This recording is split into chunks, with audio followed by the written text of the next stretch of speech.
하늘의 두 이적 여자와 용입니다. 계시록에서 12장과 13장은 너무 중요하죠. 오늘은 12장과 관련해서 말씀을 전하겠습니다. 먼저 8장, 9장, 10장의 예언과 환상들을 간략하게 소개하겠습니다. 시간이 되는 대로 성경에 있는 본문 말씀과 같이 들으면 좋겠습니다. 어린 양이 7째 인을 떼실 때에 그에 뒤따르는 하늘의 고요는 긴장감을 더욱 고조시킵니다.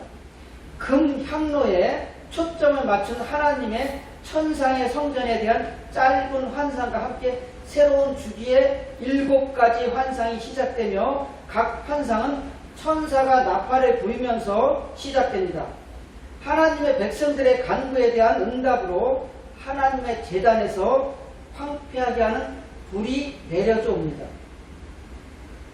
하나님의 불은 반역하는 땅과 하늘, 강과 샘,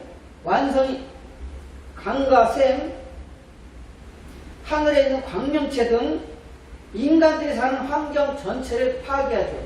그러나 하나님의 억제와 인내는 마지막 대재앙을 연기시키며 회개할 기회를 연장시킵니다.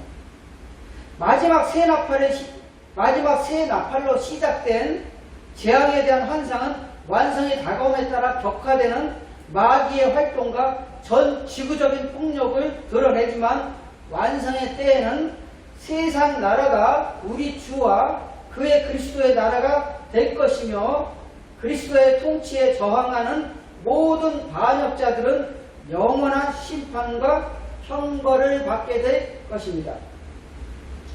7 천사가 경고의 나팔을 불 준비를 하고 서 있을 때 고난받는 교회의 기도를 상징하는 연기가 올라가는 향로는 하늘에서 땅으로 떨어지는 연속적인 불심판, 파괴적이지만 여전히 억제된 다가올 마지막 심판의 맛보기의 원천입니다. 자, 7 천사는 7 나팔을 불 준비를 하고 서서 다가올 멸망에 대해 경고하고 반역자들에게 회개를 촉구하는 제한된 심판을 계시합니다. 3절에서 향은 지성의 성소에서 성도의 기도와 관련되었던 것처럼 요한의 환상에서도 마찬가지입니다. 하늘의 제단 아래 있는 순교자들뿐만 아니라 지상에서 고난받는 성도들도 공의의 실현을 위해 부르짖습니다. 따라서 성도들의 기도가 올라가는 제단의 불은 심판 때 땅으로 떨어질 것이며 이는 이어질 심판이 성도들의 기도에 대한 응답임을 보여줍니다. 요한계시록의 7가지로 된 세 번째 연속적인 심판은 성도들의 기도에 대한 응답으로 하늘에서 보낸 심판을 묘사합니다. 나팔을 통해 이루어지는 피해는 3분의 1로 제한됩니다. 7절에서 첫째 나팔 소리에 피 섞인 우박과 불이 하늘의 제단에서 땅으로 쏟아져 수목과 땅의 3분의 1과 각종 푸른 풀을 태워버립니다. 이는 애굽에 내린 7번째 재앙을 재현하는 것입니다. 출애굽기 9장 24절에 있죠. 자, 8절에서 둘째 나팔은 돌붙는 큰 산과 같은 것이 바다에 던져짐에 바다의 3분의 1이 피가 되고 바다의 피조물들과 배들의 3분의 1이 파괴되는 광경을 연출합니다. 자, 10절에서 셋째 나팔에 불이 쓴 쑥이라고 불리는 불타는 별처럼 하늘에서 떨어지고 이로 인해 마치 나일강의 피에 물든 물을 마실 수 없게 된 것처럼 강물의 3분의 1과 여러 샘 마시는 물의 원천은 써서 먹지 못하게 됩니다. 자, 12절에서 넷째 나팔에 해와 달과 별들의 3분의 1이 어두워지고 낮과 밤의 3분의 1이 비추임이 없어지는 모습은 애굽에 내린 9번째 재앙과 같습니다. 출애굽기 10장 21에서 23절에 있죠. 자, 그리고 13절에서 화화화 마지막 새 나팔은 종말이 다가옴에 따라 반역하는 인간들에게 임하는 심판의 강도가 점점 더 세지는 것을 의미합니다. 자, 다음은 9장으로 하나님은 사탄에게 무적행의 열쇠를 주고 무적행에서 황충과 마병대 등 수억의 귀신들이 나옵니다.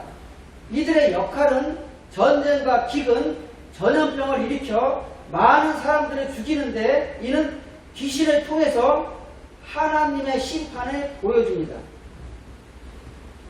1절에서 다섯째 나팔이 울릴 때 하늘에서 땅에 떨어진 별은 파괴자라는 뜻의 이름을 가진 무적행의 사자인 사탄입니다. 이 환상은 하나님이 오래 참으시며 심판을 자제하시는 시대가 점점 끝나감에 따라 반역하는 인간들을 자포자기에 빠뜨리는 귀신들의 활동이 증가함을 상징합니다. 자, 하늘에서 땅에 떨어진 별은 사탄이며 예수님은 제자들이 사역한 결과 사탄이 번개처럼 떨어지는 모습을 보셨습니다. 요한은 앞으로 3장 더 뒤에서 용을 보게 되며 이 용의 정체를 하늘에서 땅으로 내던져진 사탄이라고 밝힙니다. 사탄이 무적행의 열쇠를 받았다는 사실은 그가 하나님의 허락이 없으면 아무 일도 할 수 없음을 보여줍니다. 3절에서 12절은 하늘에서 땅에 떨어진 별이 무적행을 열자 하늘을 어둡게 하며 피어오르는 연기 속에서 황충이 등장합니다. 애굽에 임한 8번째 재앙과 비슷한 이런 황충의 습격은 여호와의 크고 두려운 날에 땅을 황폐하기 위해 나팔로 불러낸 메뚜기 떼를 연상시킵니다. 요한이 황충으로 간주하는 것은 땅의 총억에는 전혀 위협이 되지 않으며 하나님의 인을 지닌 하나님의 인침받은 자들에게도 해가 없습니다. 또한 황충들의 여러 요소가 혼합된 기이한 겉모습은 상징적 표현 같은 인상을 줍니다. 따라서 이 침략자들은 글자 그대로의 곤충이 아니라 그들을 숭배하는 자들을 괴롭히기 위해 풀려난 사탄을 우두머리로 하는 귀신의 영들로 보이며 이들은 그들의 왕인 파괴자를 섬깁니다. 귀신들로 이루어진 사탄의 군대는 사탄 자신의 지배를 받는 인간들과 전쟁을 벌입니다. 13절에서 21절은 6째 나팔과 함께 나타난 마병되는 호심경이 있고 그 꼬리에 해로운 능력이 있는 말과 사자처럼 5번째 귀신의 떼와 닮았습니다. 그러나 이 전사들은 인간의 생명을 대량으로 살성할 수 있는 권한을 부여받았으며 사탄이 자신의 추종자들과 전쟁을 벌이고 있음을 보여줍니다. 이 전사들은 요한이 지금 이 대학살을 군사적 공격과 전쟁을 통해 일어난 것으로 보고 있음을 암시합니다. 그러나 유혈 천국은 파괴적이지만 하나님은 여전히 한계를 부여하십니다. 즉 사람 3분의 1이 죽임을 당합니다. 자, 2만만 2억의 군대죠. 믿을 수 없을 만큼 큰 군대지만 어린 양을 예비하는 수많은 무리만큼 크지는 않습니다. 이 마병대는 무적행에서 올라온 황충처럼 귀신들로 구성되어 있습니다. 자, 사탄은 옛뱀이죠.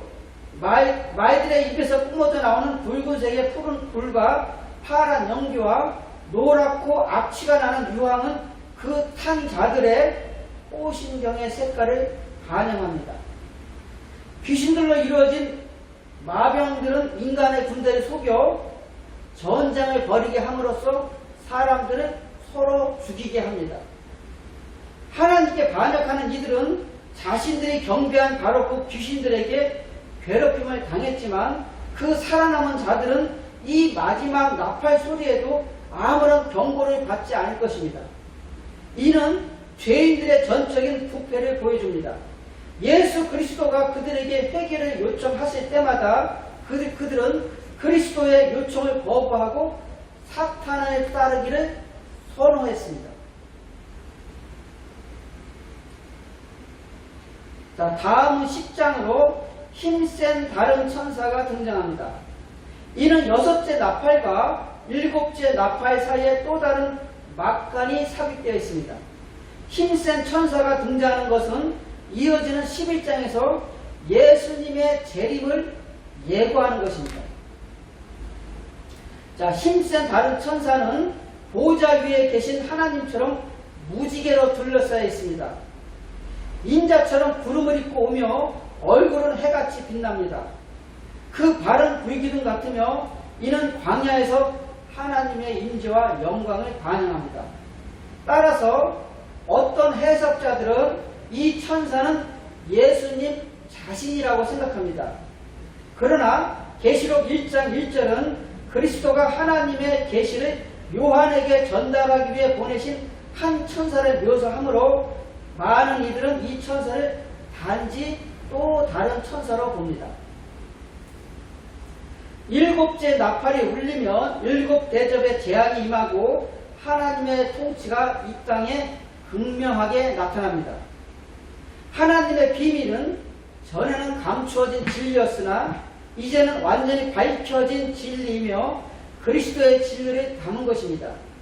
이제 그리스도 안에서 하나님의 계획이 중심이 되어 펼쳐지는 진리이며 그리고 그 진리는 그리스도의 구원 사역과 또한 구원의 역사에 대한 선지자들을 통해서 미리 선포하게 하신 것과 관련된 것이요 예수 안에서 성취되고 이루어지는 것입니다. 하나님의 약속과 경고를 무시하고 하나님의 사랑을 거절한 자들에게는 또한 하나님의 공의의 심판주 되심을 알게 되는 날이 옵니다. 하나님의 시간표는 하나님의 때에 철저하게 이루어집니다. 에스겔이 두루마리를 먹고 입에 꿀같이 달다고 생각했던 것처럼 요한도 그와 똑같이 하나님의 말씀을 말하기 전에 그 말씀을 먼저 마음으로 받아들여야 합니다. 자, 11장은 제가 지난 시간에 했으므로 간략하게 정리하자면 다음과 같습니다. 11장은 먼저 성전을 측량하고 천사는 하나님의 명령에 따라 7번째 나팔을 불고 예수님의 재림을 알립니다. 그리고 순교자의 피와 두 증인이 사명을 마치고 무적행에서 올라온 귀신에 의해 순교를 당하고 부활하여 하늘로 올라갑니다. 먼저 1절에서 요한이 지팡이와 같은 가위대로 성전을 측량할 때 환난 기간 중에 살아남았지만 들림받지 못한 즉 휴거되지 못한 교회와 교인들이 블랙리스트 즉 사일생 명단이 하나님 앞에 놓임으로써 불신자들의 심판이 임박합니다.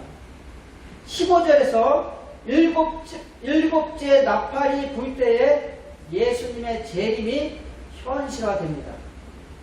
두 증인은 기름 부음 받은 자들을 말하며 어린 양이 구속하신 모든 성도를 말하고 있습니다. 두 증인은 무적행에서 올라온 짐승들에 의해 순교당하지만 사흘 반 만에 부활하여 하늘로 올라가고 두 증인이 구름을 타고 올라가므로 하나님의 적극적 임재를 보여줍니다. 그리고 하늘 성전이 열리고 요한이 지성소를 엿보자 하나님의 언약궤가 요한의 눈에 보입니다. 오늘은 여기까지 하고 13장에 나오는 짐승에서 666 등은 다음 시간에 또 말씀을 전해드리겠습니다. 자, 오늘 본문 말씀입니다. 계시록 12장 1절에서 17절입니다. 하늘의 두 이적, 해산하는 여자와 여자의 자식을 죽이려는 용이 이 장의 두 환상을 지배합니다. 자, 1절에서 6절을 같이 낭독하겠습니다. 하늘에 큰 이적이 보이니 해를 입은 한 여자가 있는데 그 발 아래는 달이 있고 그 머리에는 12별의 멸관을 썼더라. 이 여자가 아이를 베어 해산하게 되며 아빠 산에서 부르짖더라. 하늘에 또 다른 이적이 보이니 보라, 한 큰 붉은 용이 있어 머리가 7여 뿔이 10이라. 그 여러 머리에 7 멸관이 있는데 그 꼬리가 하늘별 3분의 1을 끌어다가 땅에 던지더라. 용이 해산하려는 여자 앞에서 그가 해산하면 그 아이를 삼키고자 하더니 여자가 아들을 낳으니 이는 장차 철장으로 왕국을 다스릴 남자다. 그 아이를 하나님 앞과 그 보좌 앞으로 올라가더라. 그 여자가 광야로 도망하며 거기서 1260일 동안 저를 양육하기 위하여 하나님의 예비하신 곳이 있더라. 아멘.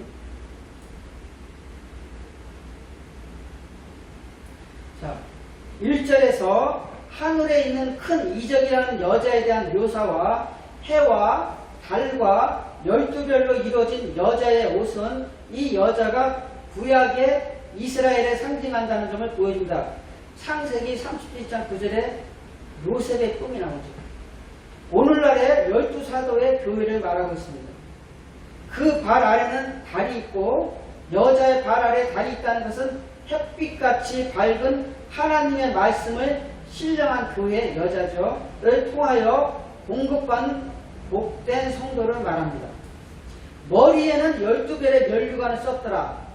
해를 입은 여자가 12별의 면류관을 썼다는 것은 이 여자가 신약의 12사도의 순교적인 신앙 사상을 소유하고 있은가 제자들을 통한 교회의 전파와 복음의 공로가 그 위에 있음을 의미합니다. 자, 2절에서 이 여자가 아이를 베어 해산하게 되매 아파서 애써 부르짖더라. 여자가 아이를 베었다는 것은 고린도전서 4장 15절에서 사도 바울이 그리스도 예수 안에서 복음으로써 내가 너희를 낳았다고 표현한 것 같이 신령한 초대 교회가 예언의 말씀으로 말세의 사명자를 낳기 위하여 아이를 뵌 것을 뜻하며 애써 부르짖는다는 것은 사명자를 해삼기 위해서는 간절하고 강한 기도와 더불어 시련 연단이 뒤따름을 의미합니다. 사명자를 낳은 여자는 시온의 딸로 표현되었습니다. 미가서 4장 9절 10절에 제가 읽겠습니다. 이제 내가 어찌하여 부르짖느냐? 너희 중에 왕이 없어졌고 내 모사가 죽었으므로 내가 해산하는 여인처럼 고통함이냐? 딸 시온이여, 해산하는 여인처럼 애써 구로하여 나을지어다. 이제 내가 성읍에서 나가서 들에 거하며 또 바벨론까지 이르러 거기서 구원을 얻으리니 여호와께서 거기서 너를 너의 원수들의 손에서 속량하여 내시리라. 아멘.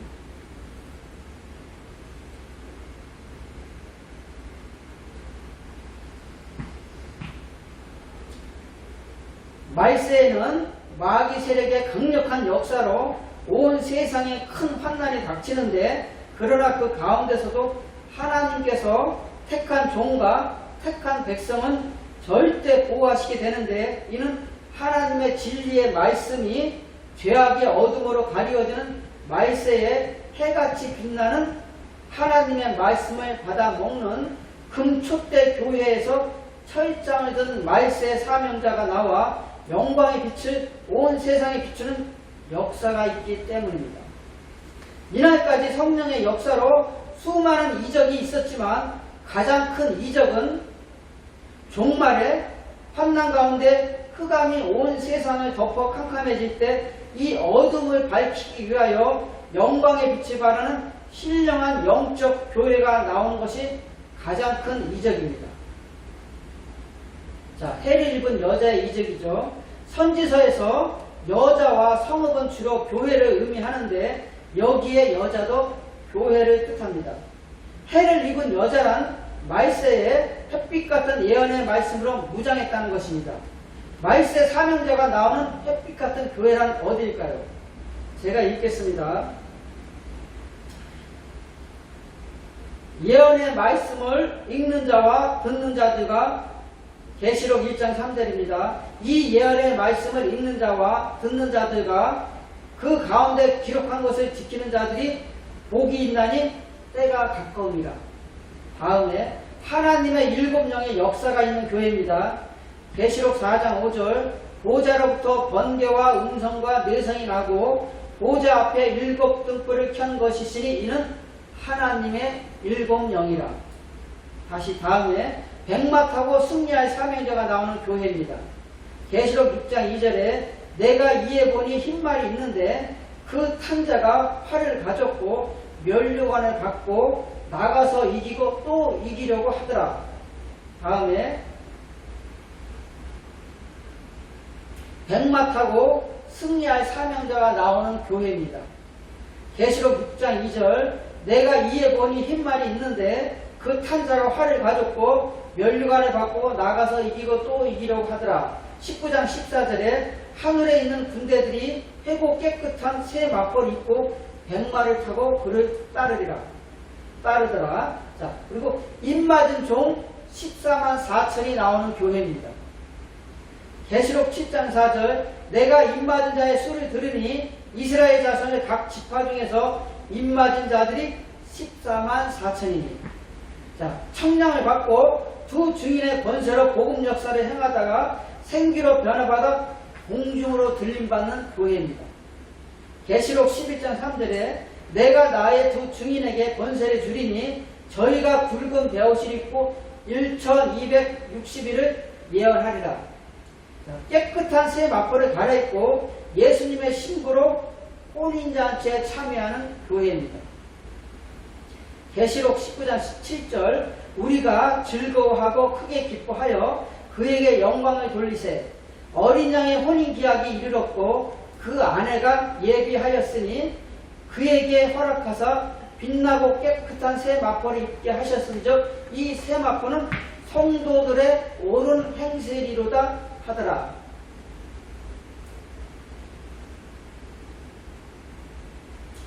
(3절에서) 큰 붉은 용은 옛뱀 곧 마귀 사탄 창세기 3장 1절에서 15절이죠.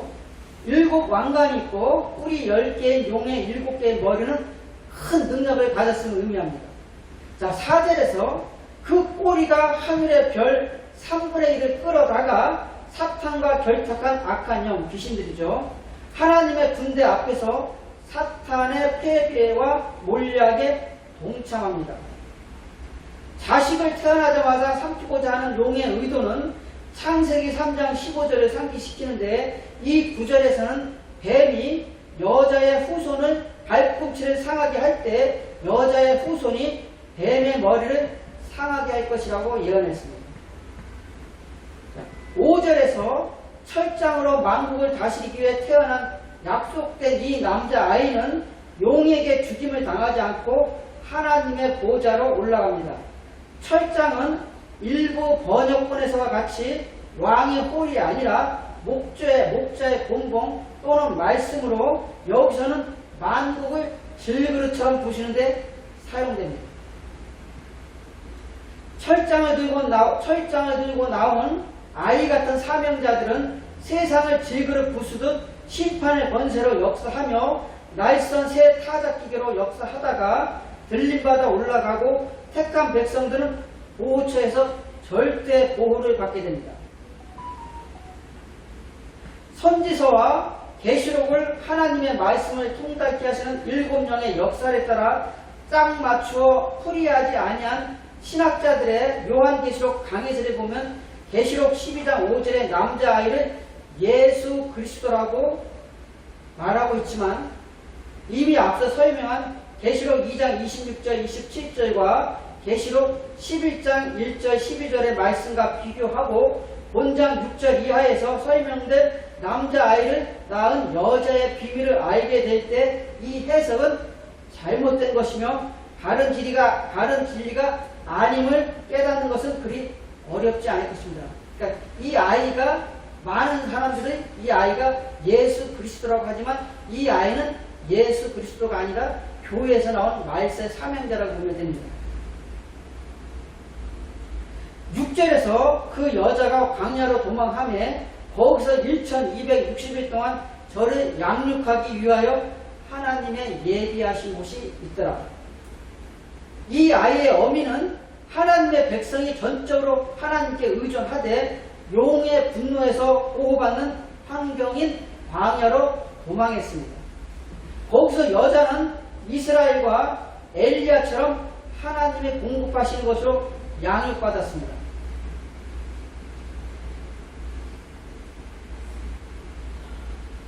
자, 그러면 하나님의 보호처가 어딘가?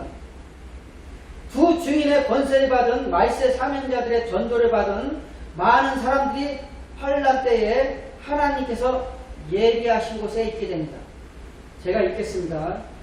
밀실 같은 수물꽃, 이사야 26장 20절, 내 백성아 갈지어다, 내 밀실에 들어가서 내 문을 닫고 분노가 지나가기까지 잠깐 숨을지어다.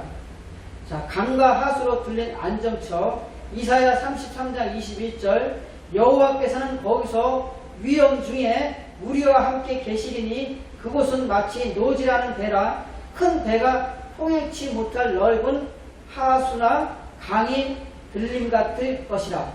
자, 아스글론 해변가, 스바나 2장 6절, 해변은 초장이 되어 목자의 운과 양떼에 우리가 거기 있을 것이며, 또 16절에 예비하사 시편 66장 6절, 하나님이 바다를 변하여 육지되게 하셨으므로 우리가 도보로 강을 통과하고 우리가 거기서 주로 인하여 기뻐하였도다. 등으로 표현된 하나님이 예비해 놓으신 장소에서 절대 보호를 받으며 천년 왕국에서의 생활을 위하여 양육을 받게 되고, 인류 최후의 전쟁 아마겟돈 전쟁 후 건설될 새 시대 천년 왕국의 백성으로 들어가 새 땅의 거룩한 시가 되는 것입니다. 성도들의 휴거는, 자, 성도들의 들림받은, 예수님 재림할 때 성도들이 휴거한다 그러죠. 자, 성도들의 휴거는 큰 환난, 그러니까 하나님의 나팔 소리가 불리고 그 다음에 후 3년간, 그러니까 용이 여자를 죽이려고 하고 여자는 광야로 도망가고, 그럴 때 그 3년 반 기간이 거의 끝날 때 모든 성도들은 휴거가 됩니다. 하늘로 들림받아서 올라갑니다. 살아서 물론 하나님, 그러니까 예수님 재림하시기 전에 저희가 죽으면 그 전에 이미 저희들의 영혼은 하늘로 올라가 있게 되고, 예수님 재림하실 때 저희의 영혼에 육신이 입혀지게 된다고 보면 되겠습니다. 자, 두 번째 단락입니다. 7에서 11절에 같이 읽겠습니다. 하늘에 전쟁이 있으니 미가엘과 그의 사자들이 용으로 더불어 싸울세, 용과 그의 사자들도 싸우나 이기지 못하여 다시 하늘에서 저희의 있을 곳에 얻지 못하니라. 큰 용이 내어 쫓기니 옛뱀 곧 마귀라고도 하고 사단이라고 하는 온 천하를 꿰는 자라. 땅으로 내어 쫓기니 그의 사자들도 저와 함께 내어 쫓기니라. 내가 또 들으니 하늘에 큰 음성이 있어 가로되 이제 우리 하나님의 구원과 능력과 나라와 또 그의 그리스도의 권세가 이루어지니 우리 형제들을 참수하던 자 곧 우리 하나님 앞에서 밤낮 참수하던 자가 쫓겨나고, 또 여러 형제가 어린 양의 피와 자기의 증거하는 말을 인하여 저를 이겼으니 그들은 죽기까지 자기 생명을 아끼지 아니하였도다. 미가엘과 하늘의 군대가 용을 물리칩니다. 다니엘서에서 미가엘은 영적인 군주이자 하나님의 백성의 수호자이죠. 유다서 9절에서는 미가엘이 천사장임을 밝히며 참수하는 자인 사탄에게 주의 천사의 대답을 상기시키는 말을 했다고 합니다. 스바나 3장 2절이죠. 용과 그 공모자들에 대한 미가엘과 거룩한 천사들의 승리는 예수님의 십자가의 승리의 능력이나 그 후 그리스도의 십자가에서의 승리에서 비롯되는 귀신의 세력의 패배 또는 사탄과 귀신들이 태초에 하늘에서 내쫓긴 일을 상징할 것입니다. 마귀 헬라어죠. 사탄 히브리어입니다. 는 법적인 상대, 법에 따라 고발하는 자를 묘사하는 말이죠. 그가 땅으로 내어 쫓기니 라는 말이 큰 환난 동안 지상에서 더욱 격렬해진 귀신들의 활동을 암시합니다. 이날까지는 붉은 용이 첫째 아담을 이기고 공중의 권세를 잡고 있었으나 미가엘 대군과 싸우다 패하여 지상으로 내어 쫓기는 것은 만왕의 왕, 만주의 주가 되시는 예수님의 공중 재림 때 신부들을 영접하여 하늘에서 베푸신 어린 양의 혼인잔치를 위하여 공중에 있는 악의 세력들을 모두 정리하는 것입니다. 하늘에 있는 악의 세력들을 모두 정리하고 그곳에서 이제 혼인잔치가 열리는 것입니다. 자, 10절에서 용이 하늘에서 추방된 일은 사탄이 우리 형제들을 참수하던 자로서 그들을 고발할 수 없음을 보여줍니다. 어린 양이 그들을 위해 피를 흘리셨고 그들이 자기들이 증언하는 믿음의 말씀을 죽기까지 지키기 때문입니다. 비록 육신적으로는 짐승이 순교자들을 죽임으로써 이겼지만 실제로는 순교자들이 짐승과 그 짐승에게 능력을 주는 용을 이겼습니다. 하나님께서 종들에게 마귀의 참소를 받게 하신 것은 생명을 아끼지 않고 어린 양의 피와 그 말씀과 간절한 부르짖음으로 승리하게 하여 그리스도의 나라를 건설하시기 위함이었습니다. 첫째 아담이 마귀 참소를 이기지 못함으로 세상이 저주를 받았으나 둘째 아담 예수 그리스도가 승리하셨으므로 그 보혈을 믿고 말씀을 증거하는 것은 마귀 참소를 이길 수 있도록 능력과 권세를 주심으로 마귀는 보호자 앞에서 쫓겨나 자기의 때가 얼마 남지 않은 줄 알고 몇 사람이라도 더 실족시켜 음부로 끌고 가기 위해 지상으로 내려오는 것입니다.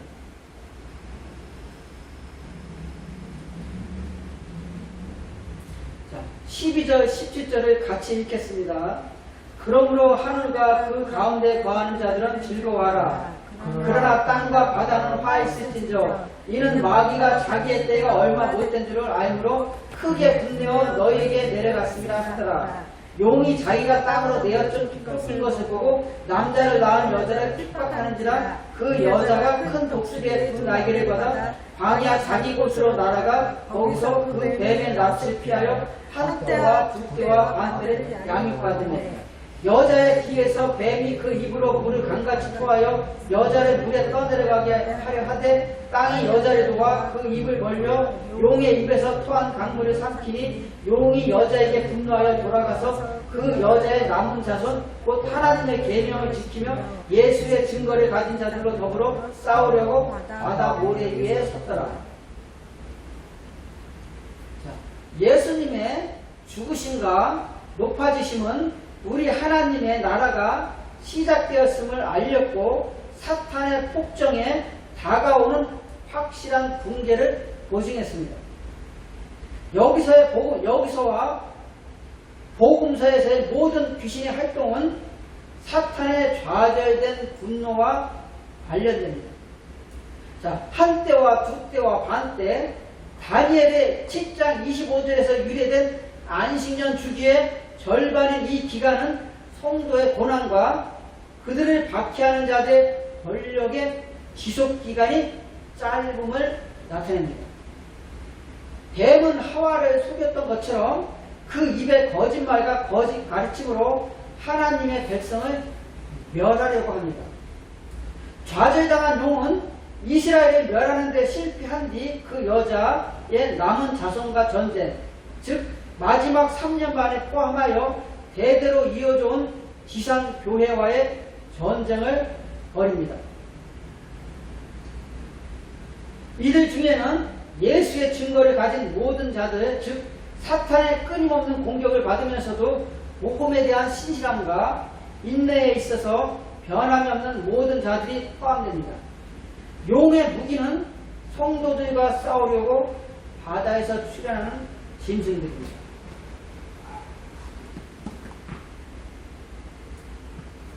자, 여기까지가 12장이고요. 자, 이제 7년 큰 환난 기간을 정리해보면은 전 3년반이 6장에서 10장까지고 중간이 11장, 후 3년반이 12장, 13장이죠. 7년 안식년 주기의 절반인 전 3년반은 6장에서 승리, 전쟁, 기근, 역병 등 네말 찬자들이 등장하고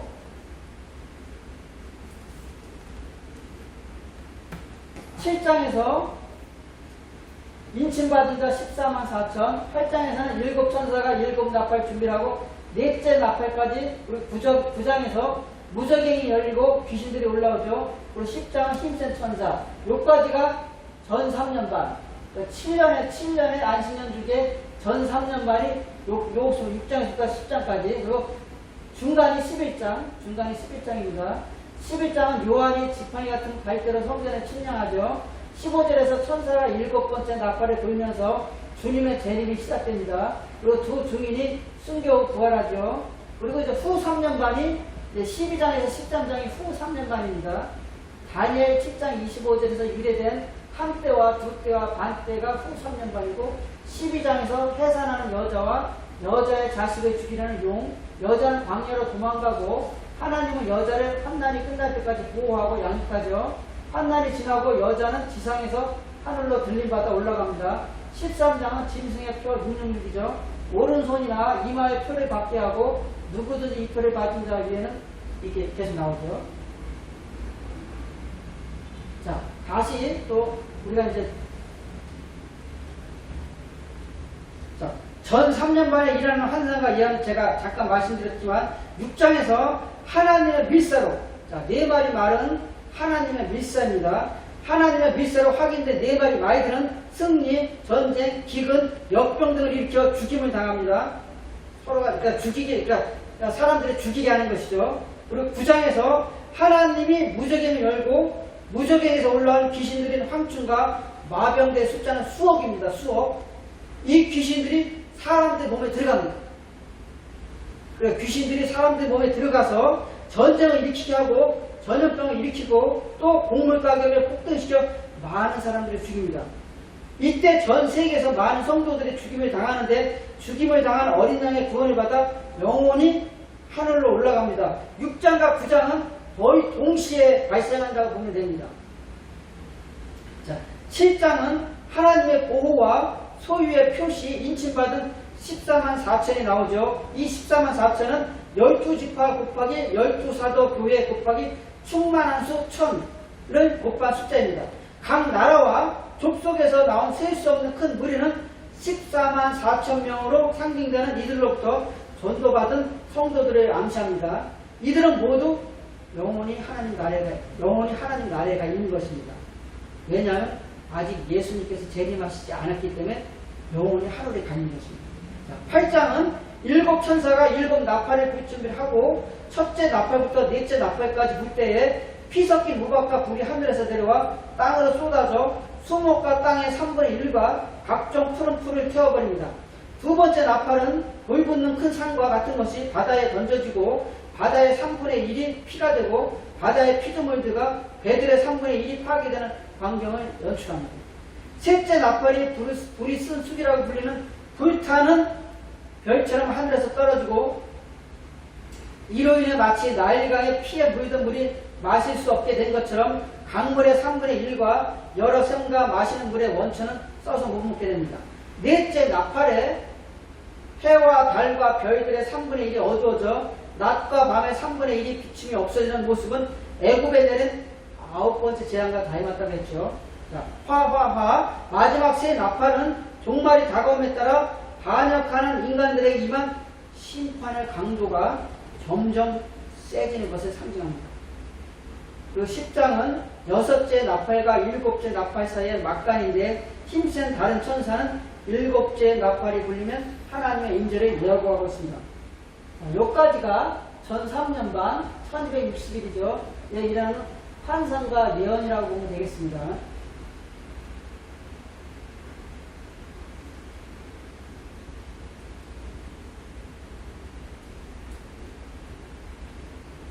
다음으로 후 3년반이죠. 다니엘 7장 25절에서 유래된 한때와 족대와 반때는 7년 안식년 기간 후 3년반이고 11장에서 13장까지 해당됩니다. 이게 너무 중요해가지고 제가 7년 큰 환난 기간을 이해를 못하는 분들이 많아요. 7년 환난 기간이 도대체 어디서부터 어디까지인지. 그래서 제가 반복적으로 이렇게 말씀을 드린 것은 그만큼 우리가 7년 환난 기간을 알지 못하면은 나중에 일어나는 우주적 전쟁, 하늘에서 일어나는 우주적 전쟁이라든지 천년왕국, 이게 이해가 안 돼요. 그리고 첫째 부활 이런 것도 이해가 안 돼요. 우리가 7년 환난에 요걸 잘 알아야만이 우리가 그 다음적으로 계속 연결되는 이제 우주적 전쟁, 그러니까 사탄하고 예수 그리스도의 그 종들과 군사들과 전쟁 이런 것들 다 이해가 되는 거야. 이걸 알면. 자, 11장은 요한이 갈대로 성전을 측량하고 들림, 즉 휴거받지 못한 교인들은 심판의 칼에 직면하게 됩니다. 15절에서 7째 천사가 나팔을 불면서 하늘의 성전이 열리면서 예수님의 재림이 시작되죠. 두 증인은 지상에서의 사명을 완수하고 무적행에서 올라온 귀신들부터 순교를 당하고 죽은 지 사흘 반 만에 부활하여 하늘로 올라갑니다. 자, 그리고 12장은 아까도 제가 말씀드렸죠. 큰 용이 해산하는 여자와 여자의 자식을 죽이려고 하지만 하나님은 이 여자를 광야에 있는 고우처로 피신시키죠. 용이 이 여자를 죽이려고 하는 것은 이 여자로부터 말세의 사명자가 나오지 못하게 하기 위함입니다. 교회로부터 나온 말세 사명자는 주님께서 주시는 양식을 공급받고 천국 생활을 위해 양육받고 환난이 끝날 때쯤에 하늘로 들림받아 14만 4천에 합류하게 됩니다. 그러니까 7장에 제가 전 시간에 얘기했지만 7장에 있는 14만 4천은 영혼만 있는 14만 4천. 그리고 이제 이때 14장에 나오는 14만 4천은 이제 영혼의 육신이 입혀진 14만 4천이라고 이해하면 되겠습니다. 결국은 용이 여자를 죽이려고 하는 것은 여자로부터 나오는, 교회로부터 나오는 종말 사명자들, 말세 사명자들이 못 나오게 하려고.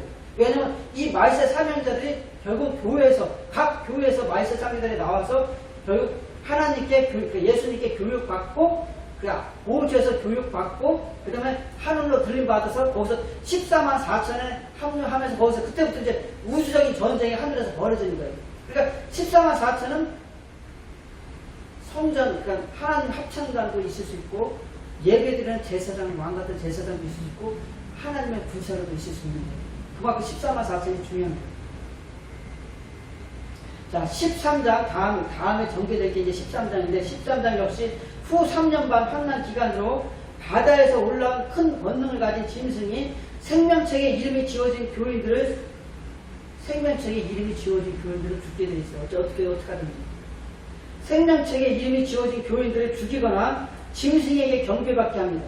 이 짐승은 적그리스도로 표현되며 자신을 따르는 사람들에게 머리나 손목에 표를 받게 하고, 이 표는 곧 짐승의 이름이나 그 이름의 수이고 666이라고 표현됩니다.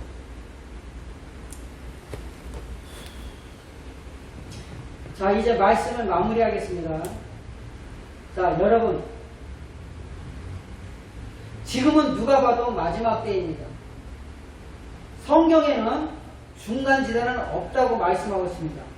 영원한 지옥불로 가는가, 아니면 영원한 천국에서 행복한 삶을 사는가, 둘 중에 하나입니다. 그러면 지옥불로 떨어지고 싶은 사람이 누가 있겠습니까? 말이 필요가 없습니다. 우리는 모두 천국으로 가야 합니다. 우리는 예수님 재림을 알 수는 없지만 멀지 않았다는 것을 우리가 직감할 수 있습니다. 우리는 노환으로 죽거나 아니면 병들어 죽거나 여러 가지 사건 사고로 죽게 되면 하늘로 영원히 올라가 있게 됩니다. 그리고 예수님 재림하면 우리 몸은 우리 젊었을 때, 예를 들어 20대의 최상의 몸 상태로 우리가 변화가 됩니다. 왜냐하면 예수님도 머리에 가시관을 쓰고 얼굴과 몸은 십자가 고통과 참혹함 속에서 피를 흘린 상태로 십자가 위에서 영원히 떠나가셨습니다. 우리가 20대는 아니더라도 우리가 최상의 상태가 됐을 때 그 상태로 우리가 부활을 할 것입니다. 그 몸을 갖고. 그런데 예수님께서 부활하여 제자들 앞에 나왔을 때 어땠습니까? 최상의 몸 상태로 예수님께서 변화가 됐기 때문에 처음에 제자들이 못 알아봤던 것입니다. 우리도 마찬가지로 몸이 부활할 때는 최상의 건강 상태로 부활하게 됩니다. 그리고 이제는 늙지도 않고 아프지도 않고 영원히 천국에서 주님과 함께 살 것입니다.